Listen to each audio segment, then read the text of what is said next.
Assalamualaikum dan salam sejahtera. Selamat datang ke channel Surat Media. So, ini adalah vlog turun stadium match friendly Malaysia bertemu dengan Cape Verde. Match berlangsung di Stadium Bola Sepak Kuala Lumpur Ceras. Match kick off jam 9 malam. Aku sampai lebih kurang 8.30 malam. Sampai-sampai terus ke gate, cek badan, scan tiket, terus je masuk. Tak ada pun nak kena tunggu sampai 2 jam untuk masuk stadium. Sempat lah tengok player warm up, sempat nyanyi lagu Negaraku. View pun just nice, tak dekat sangat, tak jauh sangat. Kalau maki referee tu, kira referee boleh dengar lah. Match pun tak adalah sunyi sangat sebab ada Ultras yang chance 90 minit. Memang jauh betul lah beza dengan pengalaman tengok match kelab corot EPL sebelum ni. Malaysia dikejutkan dengan jaringan awal daripada Cape Verde, tapi fans dalam stadium nampak relax lagi. Tak dengarlah ada yang maki player. Semua masih bersabar dan agak teruja juga bila Malaysia fight-fight dengan pasukan di ranking 72 FIFA ni.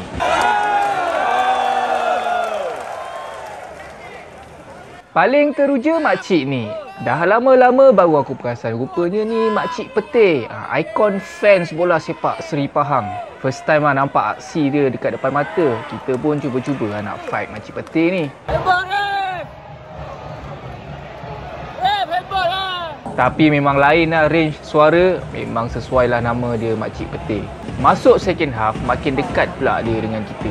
Makin ke bawah, mujur ada pagar besi je. Kalau tak ada, silap-silap Makcik Petih ni diri sebelah Peter Klemovski je.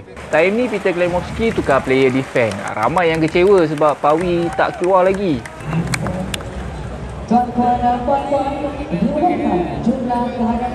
Rupa-rupanya Peter Klemovski nak tunggu minit ke 80 baru nak tukar attacking force Malaysia. Bukan takat Pawi, Miki, Arif Aiman pun keluar juga.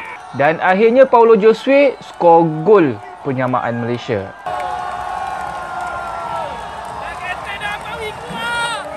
Lepas tu barulah fans Malaysia hype sikit.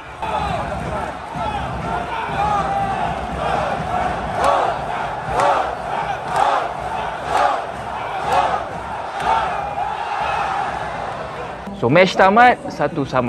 Itu je untuk vlog kali ni. Kita jumpa lagi on the next video. Assalamualaikum dan salam sejahtera. Bye bye.